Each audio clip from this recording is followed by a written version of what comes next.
So for anyone who watched my last video, I brewed a crisp golden ale, and this is the result. I did have some problems with the fermentation. It didn't finish at where it was supposed to. It finished at about 10-12, I think. It was supposed to get to 10-8. But I think that's Windsor yeast. I mean, I gave it 2.5 weeks to ferment through, and it just stopped there. Anyway, so I've kegged it. This one's been force carbed, obviously, in the keg. A little bit over carbed, I agree. But actually, it's quite nice. And again, the Windsor yeast didn't clear all that well, but it is clearing nicely now, and I know that it will, but it just takes time. So anyway, it's a very tasty beer. Cheers. So we're using, once again, the Brewster Brewolution, and it's now heating up the water. So we're getting ready to do the mash, and let's have a quick look at what we're going to be brewing. Lighten up recipe. So we've got a pack of Pilsner malt, and then we've got, so that's 3 kilos, that's the large bag over there at the back. And then I've got a smaller bag which has got all of the other stuff all mixed up already. And then quite a simple hop, just 2 types of hop is going halfway through the boil. So we're making 23 litres here. We're aiming for original gravity of 1050. Hopefully we'll ferment through to 1008, and that should give us a 4.9% alcohol. Mash schedule. So we're doing a 90-minute mash, so 65 degrees C for 90 minutes. So we put in 20.25 litres of water. That's what's heating up at the moment. And again, we can use the site level. Here we go. You can see there, just over 20 litres of water that is heating up. And then this asks us to sparge with water at 77 to collect 26 litres of wort for the boil. And then the hop schedule. So the hop schedule, there we go again, a 90-minute boil. And then 50 minutes in, we add all the hops. Okay, so we're ready to mash in. We'll start with the smaller pack, because this, I think, has got all the last bit of the main malt plus all the other types. So we'll put that in first. Now that's all in. Just give it a quick stir with our massive paddle.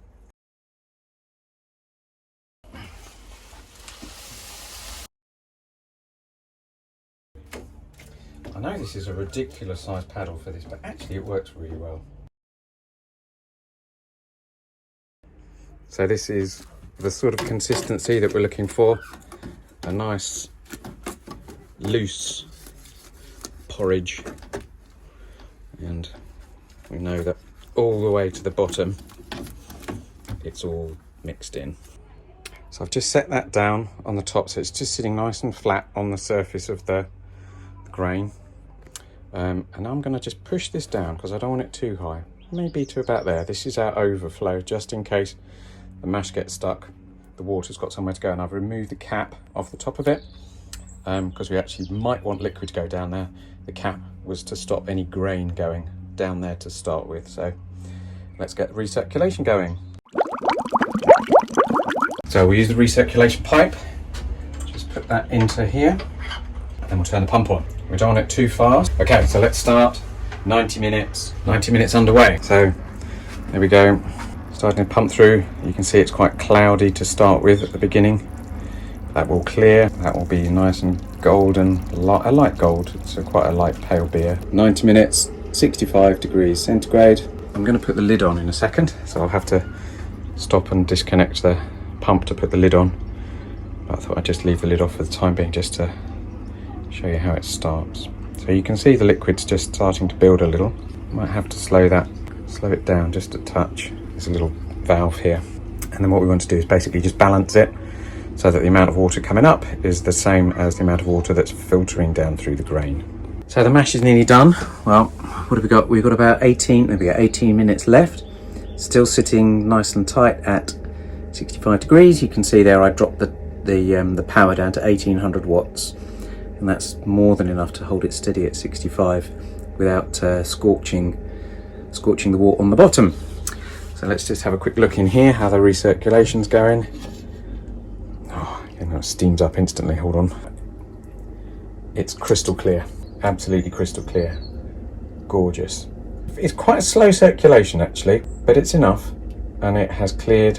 It looks great. So we're getting ready to sparge now. So we can take got the handle in, so we can lift this to the first stage. There. Let that drain through. You can hear all the liquid running through. What I'll also do is I'll take the screen off the top. We don't need that anymore. That has done its job. So there's quite a lot of liquid in there. So I'm keeping my eye on the sight glass. So the sight glass at the moment has got about 13 litres. So there's quite a lot to run through for the boil. It's starting to slow now, so I'm going to move it up to the next level. Lift it right up to the top. So now prepare the sparge. So here's my sparge arm. That's all ready to go. That can sit nicely over the centre, like that. Might need something to hold that. Squirrel! I've got my sparge water in a tank on the top of the shed roof. There it is. Oh, it slowed right down. I'll get it going again. There we go. Can't do this two-handed.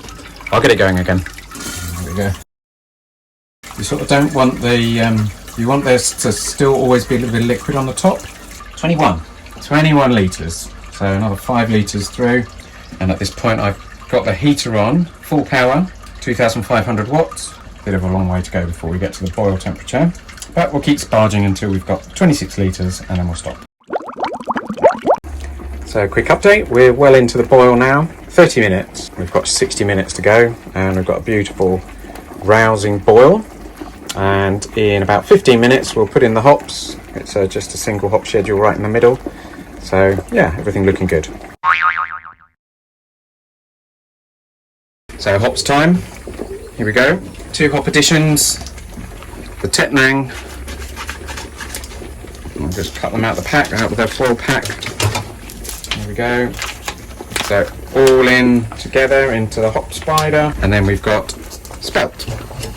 Good load of hops. Right, 50 minutes of boil left, or 45 minutes of boil. Yep, okay. So just a few minutes left of the boil now. It's saying 4 minutes. So a few minutes ago I put in the chiller, and I've also put in the arm for the whirlpool, and we'll do a bit of whirlpooling when we're chilling it. Load of hops in there. I've kind of moved them around with a spoon to try and get them fully used, but yeah, nearly done. The boil's all finished, so we'll get the chiller going. So this hose is going out. It's going out into a bucket because I want to collect the warm water to use it, and I'm just going to put this onto the inlet end. Tap's already on. The cold break, long chain proteins, you can kind of see in there how quickly that's coming down. Once we get down to 80, we can put the pump on and we'll start a whirlpool, and then that'll chill even quicker. A nice fast whirl going to start with. So it's pushing it around the outside and you can kind of see the middle. Hopefully it will settle in the centre. So it's pumping out. Just about see it starting to come through at the bottom. Getting a nice foamy, lots of air in there. Let's keep an eye on this bit. Whoops. So here's my yeast starter that I made. I'll let it settle out overnight. So you can kind of see it's quite clear around the top, and there's that nice layer right at the bottom of the yeast, which is what we want. So I'm going to decant off a fair amount of this, and then we'll pitch it. So I'll leave this here. Hopefully you can see what I do. So I'm just going to very carefully pour away. And I'm going to sloosh that around and pitch. I said last time I'd show a little bit about how I ferment. So I'm using an old fridge and I'm using this Inkbird that the current temperature, that's the one at the top, is 9.6 centigrade. Target I've got it set for is 10 degrees centigrade, so it's very close to the target temperature. And the Inkbird, you can see, controls this pair of plug sockets. One actually is for the fridge itself and the other one is for a little heater. So let's follow those in. So the little heater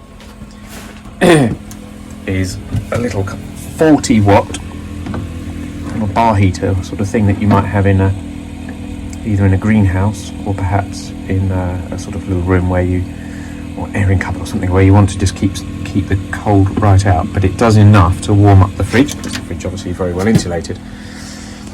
There's my fermenter in there, and I'm also running a little fan, a little USB fan in here, and that is just to keep the air, whether it's warm or cold, circulating around the fermenter.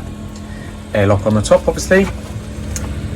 I've also got a thermo well, and the thermo well's big stainless steel, a hollow tube sealed at the bottom so it doesn't get liquid inside it, and it drops right down and it comes down to about here inside the liquid, so I'm getting a good reading of the central temperature of the liquid, hopefully. And going into the thermo well is the temperature sensor that runs up and goes to the ink bird. The other thing I've got in here is a tilt hydrometer, so that is measuring the level of sugar and therefore the amount of alcohol. It allows you to monitor the progression of your fermentation, so it'll be reading, started off at about 148, and I obviously want to filter it or ferment it through until it gets to 1.008. So that tilt communicates using Bluetooth to, and I've got a little Raspberry Pi Zero sitting here, so that distance from there to there is more than enough for those to be able to talk to each other. And then my little Raspberry Pi Zero uses Wi-Fi to talk to my little router in the shed here, and then all of that's recorded and goes up onto a Google Docs sheet, and I can put a little screenshot of that up here so you can see the sort of readings and things that you get from the tilt. But that's very useful because it just allows you to remotely see how well it's progressing, and you don't have to keep taking hydrometer readings. Squirrel!